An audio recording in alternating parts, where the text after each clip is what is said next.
Hey designer, you're listening to episode 169, and this one is different.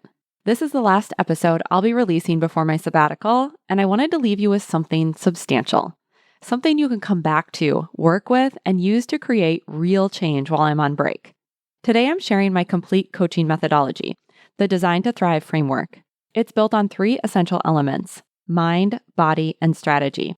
As a master certified life and business coach and a former interior designer myself, this is the holistic approach I've developed to support each and every one of my clients.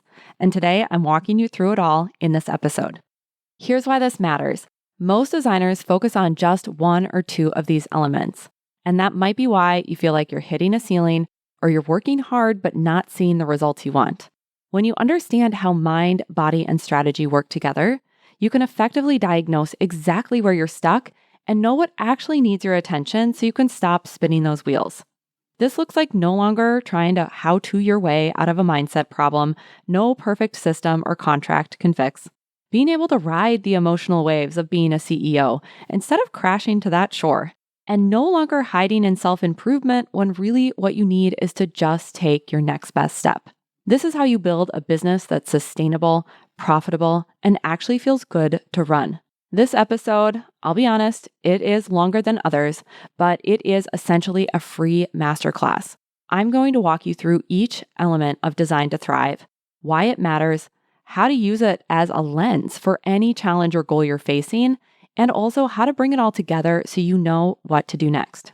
You can listen to this all at once or break it into chunks, but if you're serious about building a thriving interior design business, one that supports your life instead of consuming it, this framework is definitely worth your time. Whether you're brand new to my work or you've been listening for years, this episode will give you a complete picture of my approach, and it's something you can return to again and again as you face new challenges and pursue new goals. Let's dive in.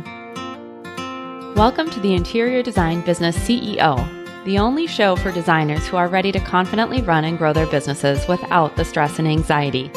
If you're ready to develop a bigger vision for your interior design business, free up your time, and streamline your days for productivity and profit, you're in the right place.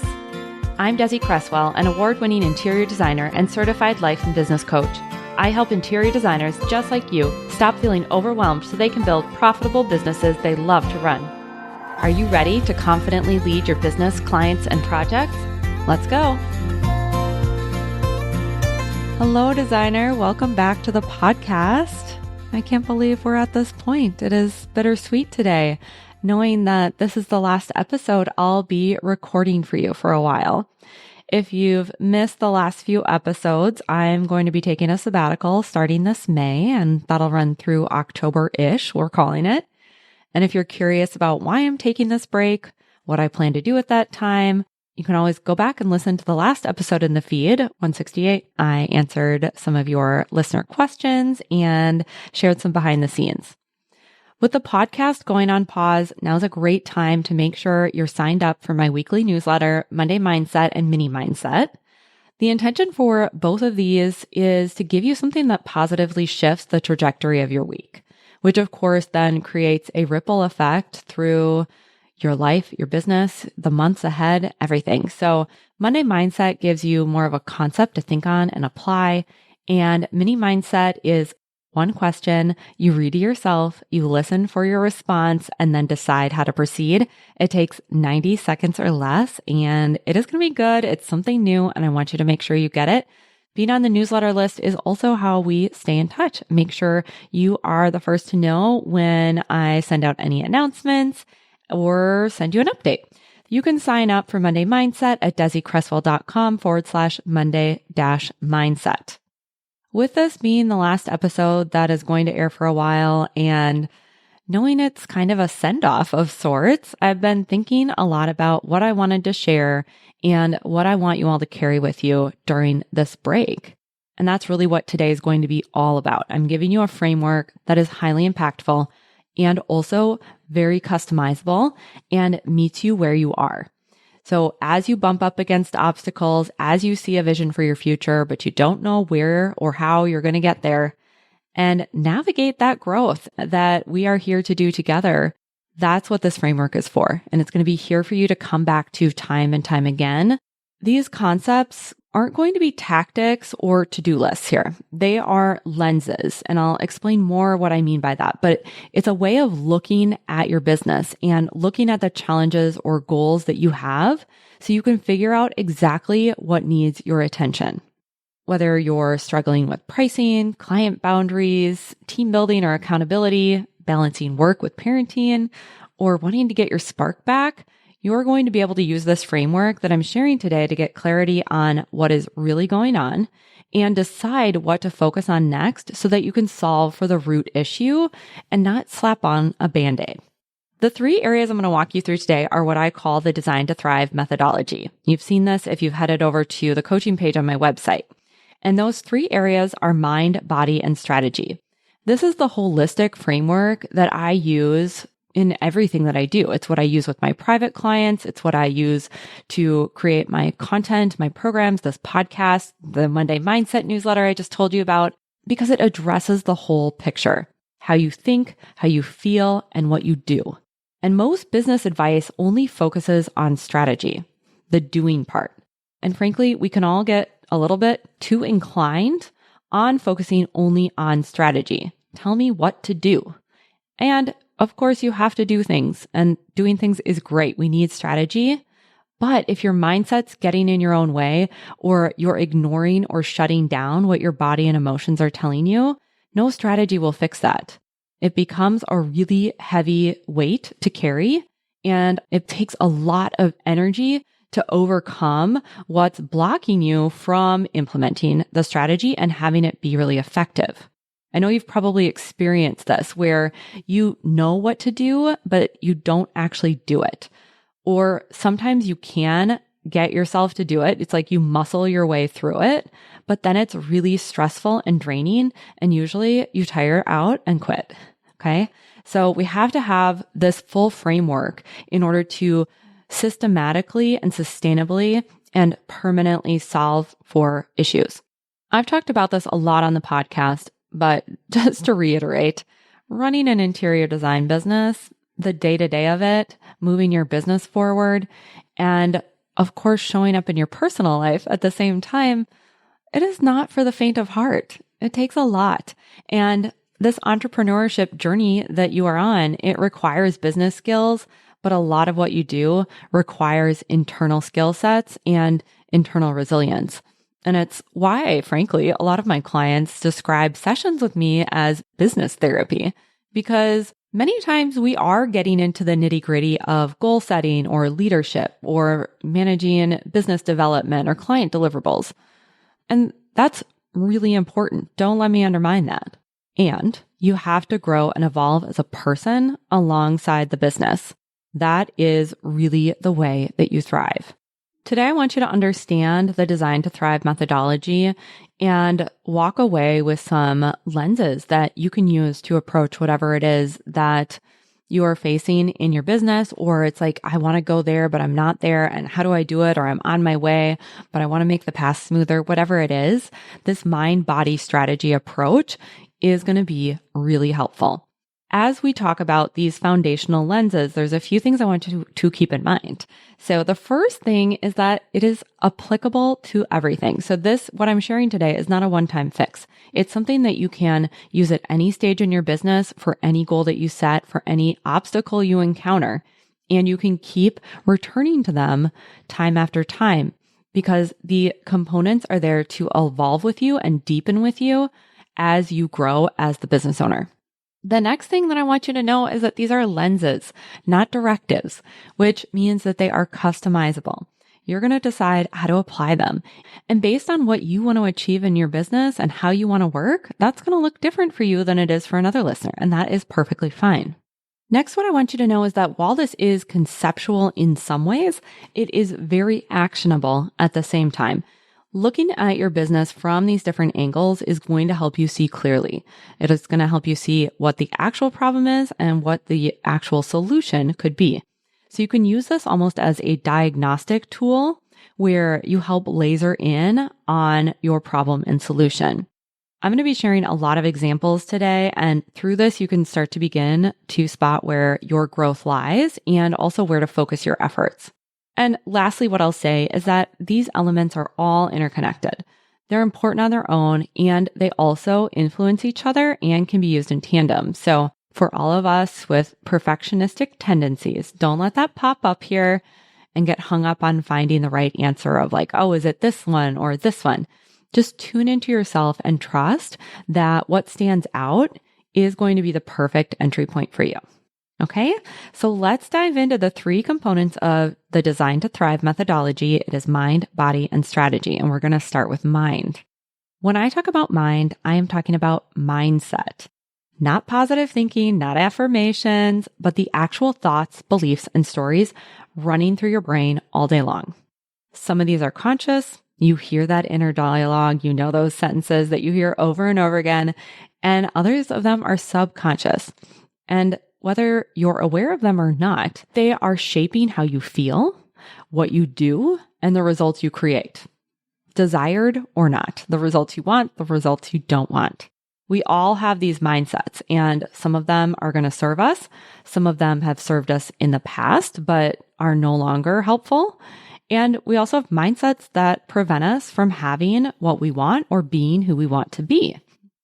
What I've seen with coaching so many clients, so many designers out there, is that what stands in the way most of feeling how you want to feel and taking the actions you know you need to take are the beliefs you hold. I see it with myself too. It's everything from identity, how you see yourself, to beliefs about money and how it should be earned or spent, to beliefs around how people should or shouldn't be, or if people are genuinely kind and accepting, or are out there waiting to find your flaws or see you make a mistake. These are all ways that we view or interpret the circumstances that we're interacting with on a daily basis. And it has a huge impact on what you're able to accomplish. And that's because you're always going to act in accordance with your beliefs. And when you act in alignment with what you believe, that's just going to go and create more evidence, which then reinforces whatever truth is you're telling yourself. And I'm saying truth in quotations because with a lot of these belief systems, we've repeated them so many times that we don't even stop to question if anyone else thinks the same thing or differently or a variation. And having a belief feel like truth can be great when it's one you want to keep and when it's helping you maintain or achieve a result that you want. But the problem is that when your mindset contradicts your goals, you either can't get yourself moving at all, or you're white knuckling your way through with willpower, which is often how we end up in those start, stop cycles. Let me give you an example of this when I'm talking about the belief contradicting the thing that you want to create. Let's say you have a belief that it's greedy to have more than you need. And you also have set your biggest money goal yet of the year. Just pause for a second and think about what is the contrast there. It's greedy to have more than you need, and I want to make more money. Okay? Those two things are in opposition.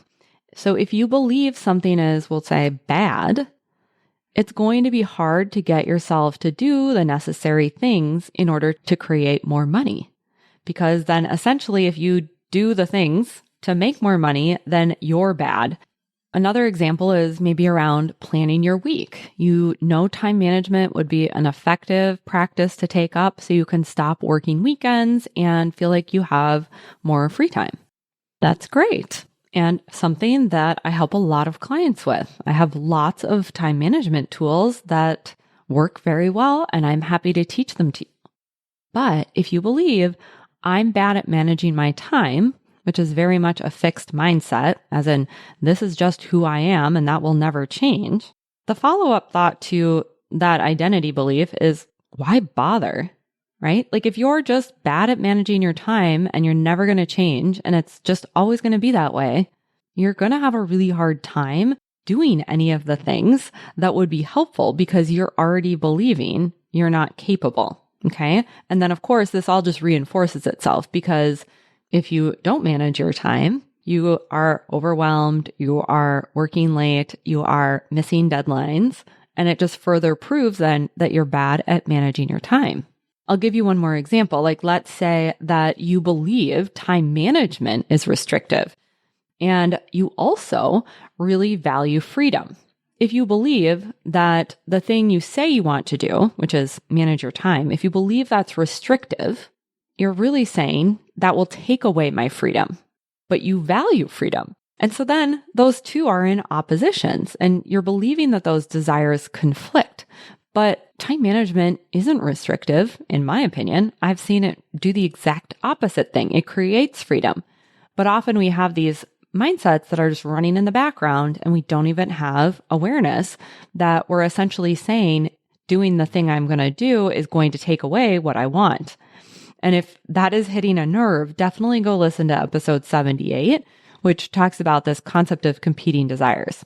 The reason why I'm leading with mindset, it's such an important lens to consider because of the trickle-down effect.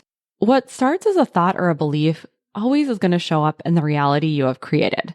And this is illustrated by one of the coaching tools that you've heard me talk about here on the podcast, which is the model. And that's largely based on cognitive behavioral therapy, otherwise known as CBT. I learned it as I became a master certified coach through the Life Coach School. But here's a quick recap. There are circumstances in the world. There are facts, events, things people say, things you do, don't do. And then there's thoughts about those circumstances. And that is essentially your story, your judgment, whatever it is that you layer onto the facts. And those thoughts are going to create feelings or emotions. And then the feelings fuel your actions or inactions. And then, of course, whatever it is you do or don't do creates some kind of result or outcome for you. This think, feel, act cycle is how you got to where you are today. Literally today, as in the day-to-day experience that you're having, and today as in the big picture, what you've accomplished over the years. Knowing what your mindset is, knowing what the thoughts, feelings, and actions are that have led to certain results or are leading to the results you have that are in the way of what you want to achieve, that's really important because that is the operating system that you are running on right now. And you need to know what that is so that you can give it an upgrade if necessary. And that's where you can move from going out of a default setting to intentionally creating a new think, feel, act cycle leading to these new results. This is also a great time to spot what are the beliefs that really support you so you can leverage them further. Some of the beliefs you have, definitely you want to keep. They've helped you get to where you are today, and they're going to help you keep going.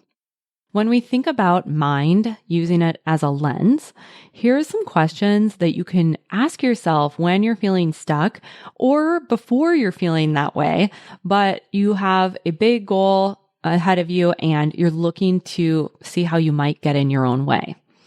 You can ask yourself these questions.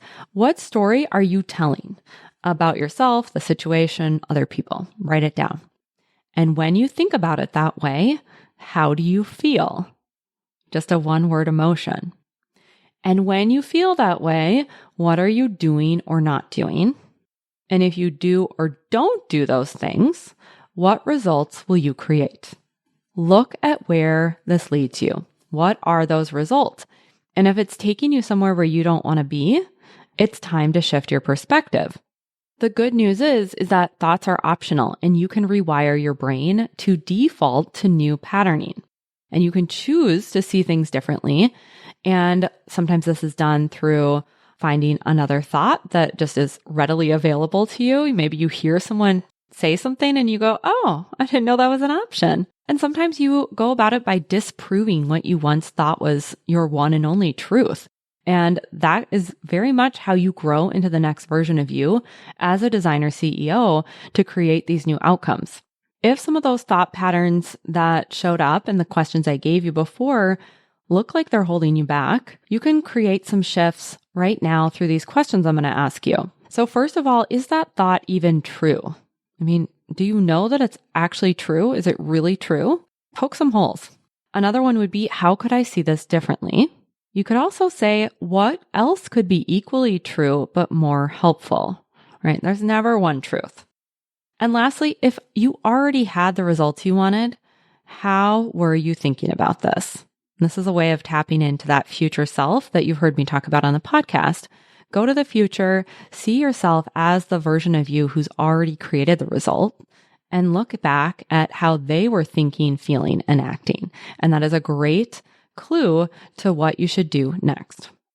What you're always doing is looking to move towards a new story that feels believable. It has to feel accessible in some way of like, yeah, I could maybe get on board with that. Otherwise, it's going to bounce right off you and you're not going to move forward. Sometimes these mindset shifts happen quickly once you see the connection or dismantle the story. Other times it takes more work because it's a story you've rehearsed countless times, or maybe you grew up in a household where it was reinforced over and over from everyone around you. And you have to retrain your brain to first notice when you're thinking those thoughts and then consciously shift into a new story.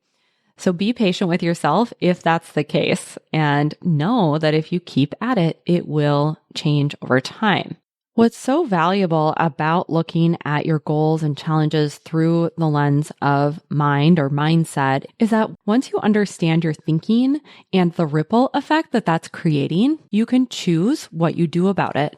What's really interesting too is that sometimes you're even doing the exact same things, but your experience of your actions and the results that you are able to create from doing those actions will also shift and can be better, which is really cool, I think.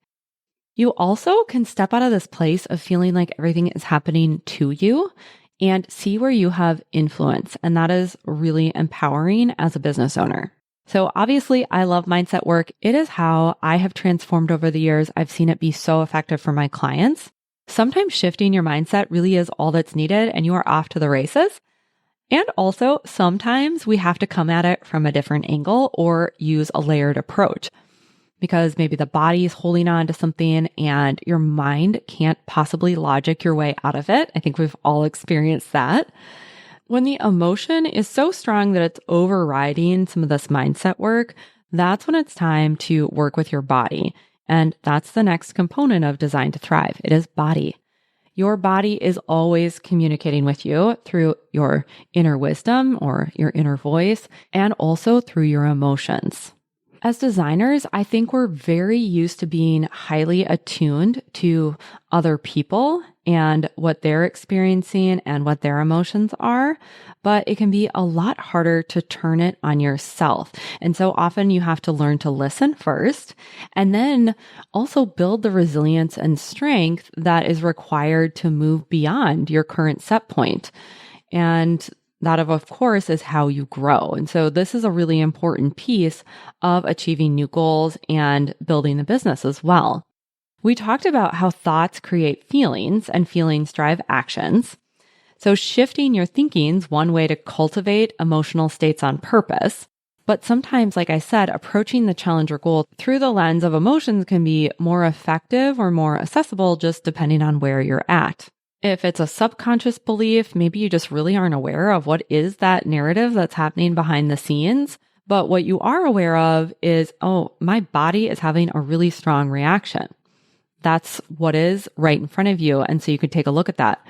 Or no matter how much you try and adopt a new way of thinking, it just kind of falls flat or bounces off you.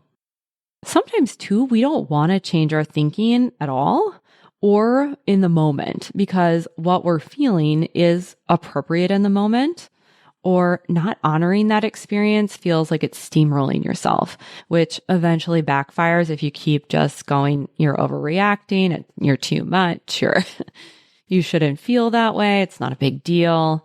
All those things that would feel awful if someone else said them to us, we can easily get in the habit of doing that to ourselves when we're having an emotional experience. And that can be really challenging. When you don't learn to work with your body, which emotions really are the language of our bodies, there's the emotional toll of not tending to yourself or being compassionate with your experience. And also the other thing is when you don't learn to work with your body, which emotions really are the language of our bodies, your feelings turn into the CEO of the business. The emotions start making decisions, calling out directives, and charting your course. And we, of course, do not want that to be the case. We can use our emotions to inform decisions, to take next steps, but we also don't want them to be the only thing driving the bus. I see this a lot when designers are treating their emotions as truth, such as, they say, I feel anxious. So then that automatically means something is actually wrong. Not always the case. Or there's a lot of time spent avoiding the emotion. This feels scary to send an editor my pitch for a project, so I think I'm going to go do some emails instead. Okay? There's a lot of energy and a lot of time that gets wasted avoiding emotions and delaying your progress. Or what ends up happening is you act in opposition to your goals. We talked a little bit with that mindset piece, and it shows up here as well. It could be, I feel guilty upholding that contract, so now I'm going to let it slide. But your goal is to be more profitable or to streamline your projects so that you can move forward with them and wrap things up instead of letting them dangle on and on. Okay, so pay attention to kind of some of those examples and see where maybe that's showing up for you. It's never a goal of mine for you or for myself to eradicate emotions from popping up. Although as you do some of the emotional work that we're going to talk about, they will lessen in frequency and intensity. But really what you and your inner voice, that grounded, wise part of you wants is to consistently step forward as the leader. That part of you leading the business, not the emotions. The other thing we have to talk about here is that going after big goals, calling yourself a leader, holding space for clients or your team, that requires a lot of emotional capacity. And that is something that you can build. It's a skill, and it really is going to serve you to be able to hold space for feeling the discomfort of whatever it is that arises and still be able to, one, tap into that grounded, wise part of you, and two, be able to still take action as appropriate. As you learn to allow and process the sensations experienced with strong emotions, that's without judgment, without feeding into it, without pushing it away, the better you get at it. You give yourself the opportunity to get to the other side of that experience and say, hey, I'm okay. I made it. So I like to think of the emotion being along for the ride. I don't have to yell at it for being there. It can stay in the back seat. I don't have to kick it out of the car on the roadside. It can have its say. It can give me wisdom even. Sometimes we can learn from some of those emotions. They're there to tell us something. And I can still be the one driving the car. I talked about this more in episode 90, and that's called More Ease in Business Growth. So that could be one that you want to revisit. Not only does learning to work with the body's experience get you moving forward, your emotional bandwidth doesn't have to be all used up with suppression and avoidance.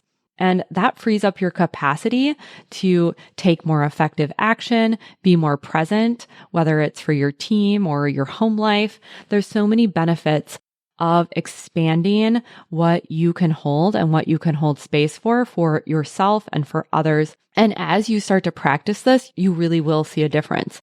Here's some questions that you can ask yourself if you notice that there's something in your way of moving forward and you want to get clear on how to proceed. Here are the questions.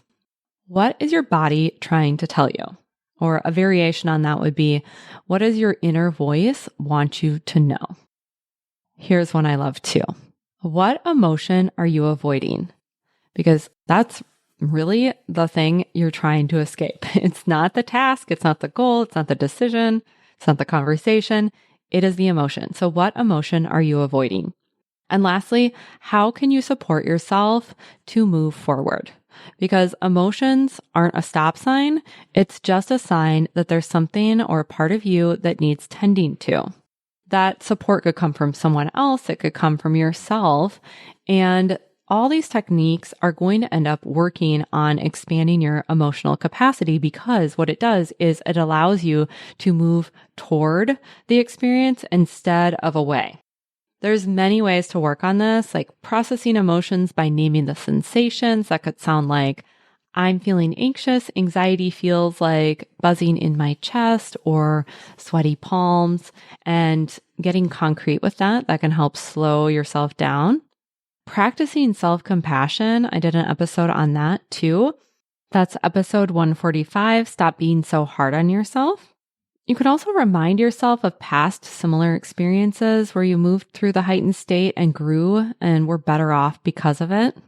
This is something that you can lean into time and time again. And every time you do it, you the version of you who has expanded because of your willingness to move toward that discomfort that goes with you into the future, and it just continues to compound.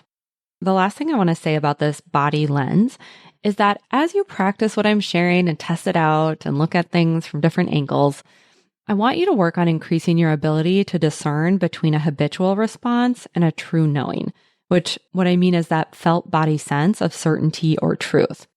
Just like you can get stuck in a thought loop, you can also get stuck in a habitual emotional response loop.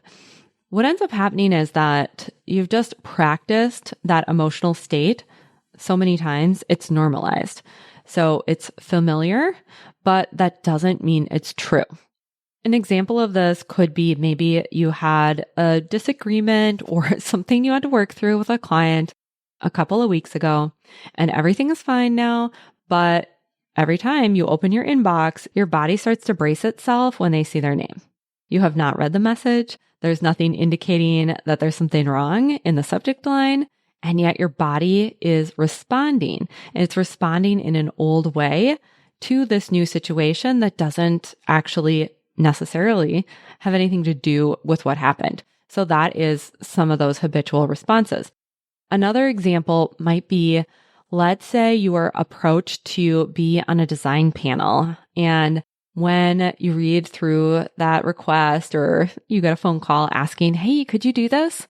Your body starts clenching up, your heart's racing, you're kind of sweating. If you're treating your emotions as truth, that might say to you, oh, you are not cut out for this, or who do you think you are? You can't do that. At the same time, if you haven't been on a stage many times or at all, nerves would be completely normal. So your body's reaction doesn't mean that that isn't for you.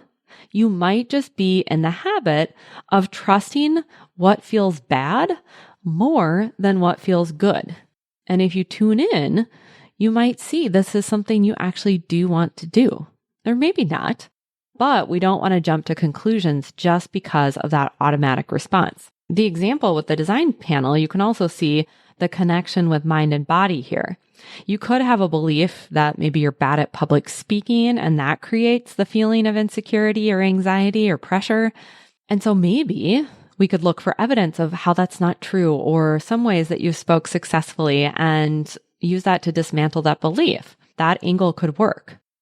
Or it might be one of those instances where the fear feels so pronounced and your body's holding on to something deeper, like you had something in middle school in the talent show. I don't know. Did anyone participate in the talent show? I don't even know if I had one.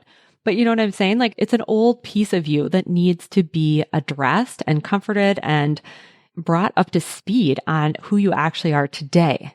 So we want to look at what makes sense in terms of, do you process through this emotion? Do you look at it from a belief standpoint? And that is really how you learn to work with yourself. Learning to work with your mind and body are going to help create flow. They're going to get you in action. They're going to help reduce friction. They're going to help you feel better. They are amazing tools. And we also have to address that there are things that must be done, and you want to proactively decide how they're done. That's where the third lens comes into play, strategy. Strategy is all about the actions you take, how you plan, execute, evaluate. It's how you structure your pricing and processes. It's the way you manage your time, how you build out your team. What type of team do you build? Is it remote or is it in office? It's the ways that you market your business. There's so many strategies that are going to help you get to your goals. So without strategy, if you're just kind of all over the place, throwing spaghetti at the wall, you're going to be spinning your wheels. Or you're going to be allowing other people, often clients who have a vocal say in how they think it should be done, you're going to allow them to dictate your path forward. You can have the best intentions and still not have a clear plan. That leads to a lot of reactivity instead of being proactive and steering the ship where you want it to go. And that ends up being just one of those situations where you work hard, but you're not effective. I think we can all agree strategy is really important. But here's the flip side. If you only focus on strategy, the to-dos and the how-tos, you will eventually hit a ceiling. You're going to feel like you're pushing a boulder uphill, or you're going to go into the on the wagon, off the wagon pattern because the mind and body lenses aren't there to underpin it all. Let me give you an example of this. I can teach you clearly how to effectively delegate and manage your team. But if you continue to hold the belief that only you can do it best, you're always going to wish you had more support without actually allowing yourself to receive it. Or you can implement client filters and create an excellent, beautiful spreadsheet showing how many projects you can handle at a time.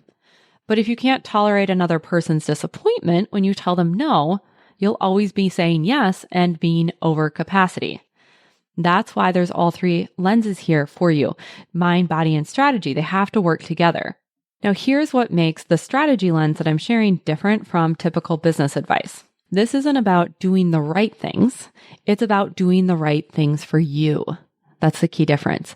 I truly believe there's no single right way to build an interior design business. I talked about that in episode 138 of CEO Summer School.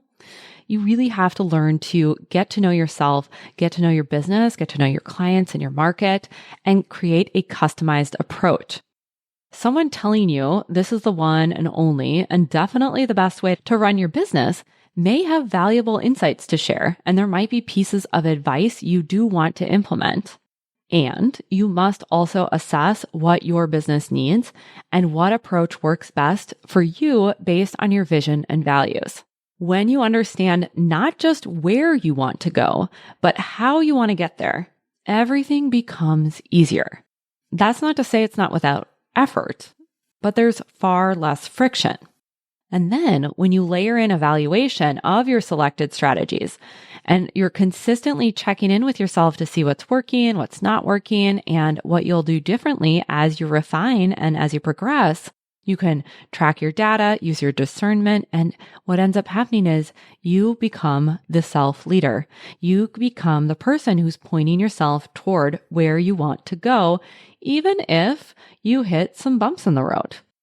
I'm going to give you some questions on how to use this lens, and you can use it when you are implementing or refining strategies to achieve a goal. So the first one is, does this help you move closer to where you want to be, or is it going to take you off your path? This is an important one. Like, you hear a strategy and it sounds really cool, but it's like 3 problems down the line from now kind of thing you need to solve for, not where you need to put your attention. That goes on a parking lot, or maybe it's a distraction or a should. So does this move me closer or farther away? Next one is, are you willing to commit to making this work now and in the future? That doesn't mean you have to commit to it forever, but before you decide, yep, this is the strategy I'm going to go with, make sure it's one that you're willing to commit to for a period of time, because it will not always work the first time. And if you're not willing to work out the kinks, it's something that you need to address before you decide that's what you're going to proceed with. You also want to look at maintaining the strategy. So what does it require of you? Sometimes we have to sprint a little bit to get something up and running, but is it going to require you to stay in a sprint? So that's something really important to look at too, is, are you willing to commit to making this work now and in the near future? Another question you could ask yourself is there an option that leverages your strengths instead of trying to fix your weaknesses? Working with your strengths is always going to be the easiest path forward. Not to say that we don't build our skills, but something to consider. And here's a last powerful question. How can this be simple and still get what I want? If both are true, it's simple and I get what I want, how do I make that happen? Okay. This is the whole Design to Thrive framework: mind, body, and strategy. I'm going to do a quick recap before we talk about how to take these lenses and apply them to your unique business. Mind is mindset. It helps you create beliefs that support how you want to feel, the ways you want to show up, and create the results you want in your life and business. It's also what helps you stay committed and move forward when the inevitable challenges arise, and reminds you of what you can control, which empowers you to be the cause of your results. Body is what helps you navigate the discomfort that comes along the ride with change. And also trust your intuition around what's right for you and what is your path forward. The body lens also helps you stay steady among the turbulence, whether that's leading yourself, your clients, or your team. And the third lens is strategy. That is the roadmap, the tangible actions that move you forward, always dialed into what you and your business need. It's what you do to solve problems, and it's always going to be more effective when you use the mind and body lenses to support those actions. Throughout this episode, I give you a lot of examples, and I know this is getting to be a longer episode than you're used to. Thank you for sticking with me, but I really wanted to package this up for you. So we talked about how these elements could present, gave you questions to dive deeper, and now I want to briefly talk about bringing this all together. So what I want you to do is to bring to mind a challenge you're facing right now. Maybe it's something recent or something that has been circling the drain for years or something you see in the future that is coming up that you know you're going to need to address. Once you have that in mind, I want you to ask yourself these 3 questions. What type of problem is this? Is it mind, body, or strategy? As a reminder, all these components work together, so just tune into yourself, see what emerges. Probably the first thing that comes to mind. What is it that you need to solve for? What feels like that first domino that's going to fall and make the rest go with? Or what's the easiest entry point? It's totally fine to do what feels accessible to you to get started. It's all connected, so know that when you address one area, you do create that ripple effect and start to create change in the others as well. You'll also be pretty quick to know or be onto yourself when you're coming at this from the wrong angle, because you won't feel much better or create any significant movement. A quick example of that would be when we say, oh, I just need a editorial calendar for my Instagram. Then I would feel organized and confident. But you create the grid, you get the plan, but you still feel a little vulnerable. Was the grid helpful? Absolutely. Great idea.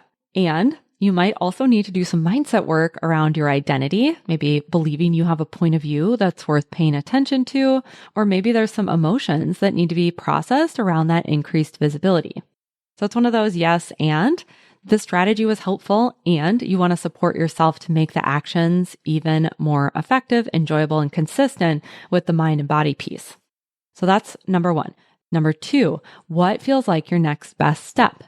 Maybe it is a how-to, like downloading the daily planner off my website. Everyone loves that. Go do it. That's great. And if you're also one of those people who is typically the one to go to strategy first, it could be a place to stretch yourself. Lean in a little bit. Ask yourself, how could I approach this from the mind or body lens? That could look like your next step being getting clear on why this emotion feels big and like it's something you have to avoid. Or it's setting a timer for 3 minutes and writing down all the thoughts swirling in your head and questioning them. Like, is that true? Is there another way I could see this? The last question is, what do you need to make the next step a done deal? What is it that you need to do to make that inevitable? So it could be agreeing with yourself. You're going to be clear and direct and ask for some help. It could be the journaling, self-coaching, or practicing some self-compassion. It could be blocking out time on your calendar or scheduling time out of the office where you have a place you love to go work. Could be anything. You are going to know best. Know that you don't have to do this perfectly, and you certainly don't need to do it alone because you're here, you're part of this podcast community, and you also have all of those other episodes in the feed to use as a resource as well. I am so excited for you to take this framework and test it out. Because when you start working with your mind, body, and strategy in this holistic way, here's what shifts. 1, you just save yourself so much time and energy because you know where to focus and you're making consistent progress. You're also not having that experience of overriding yourself all the time, pushing yourself harder than necessary and dragging around that mental and emotional weight. And your strategies start to work faster and better. That how-to that we all love, that the podcasts all share. They get better, and you create a business that is sustainable, not just one that's profitable, not one that's just good on paper or gets all the press, although those are amazing and it can be all of those. It can also be a business where you really feel supported, fulfilled, and resilient in your growth. None of this framework is about doing it all at once or following the rules. It really is about knowing which element needs your attention right now and trusting that working on one of them will create momentum in the others. So keep returning to these questions as you face new challenges and pursue new goals. I'll recap them here for you now. What type of problem is this? Mind, body, or strategy? What feels like your next best step? And what do you need to make your next step a done deal? This framework is a tool you can use again and again because building a thriving business isn't a one and done deal. And it's not about following someone else's formula. It's about understanding yourself, trusting your body, managing your mind, and leveraging aligned strategy. That's what Design to Thrive is here for. And now it's here for you on this podcast to use as your guide. If you have any questions about this episode, have takeaways you want to share as you experiment, I always would love to hear those. If you're listening to this when it comes out or in the future, send me a message. It really does bring me a lot of joy to hear from you and know how you're using these concepts and applying them to create change. Now, normally I would say I'm wishing you a beautiful week and I'll see you in 2 weeks or talk to you in 2 weeks, but my normal sign off does not apply here. So while I won't be back with a new episode soon, I want each and every one of you to know that you really matter to me. The fact that you take the time to listen, to leave a review, and be here does not go unnoticed. And I have a hunch that there will be many times in the coming months where I will think, I need to record an episode on that. And I won't be here at the mic, so I'll have to make note of those. But know that you have the entire feed to go back to and continue to learn and implement. And someday those ideas will be heard. Also, if you subscribe to Monday Mindset, you'll get those weekly notes and reflection prompts. If you loved some of the questions I was asking you here throughout the episode, you're going to want to sign up for Monday Mindset. If you're not on the list, do that now. Go to desiCresswell.com/Monday-mindset and also subscribe to the show, the podcast, if you are not subscribed. So that way, when it comes back, when there's a new episode or update, it's just going to be there, ready and waiting. You don't have to go look for me, okay? So until we speak again, I am wishing you many, many beautiful weeks to come. Thanks for joining me for this week's episode of the Interior Design Business CEO. If you want more tips, tools, and strategies, visit www.desiCresswell.com, where you'll get immediate access to a variety of free resources to help you take what you learn on the podcast and put it into action. And if you love what you're hearing, be sure to rate, review, and follow the show wherever you listen to podcasts to ensure you never miss an episode. I'll talk to you next week.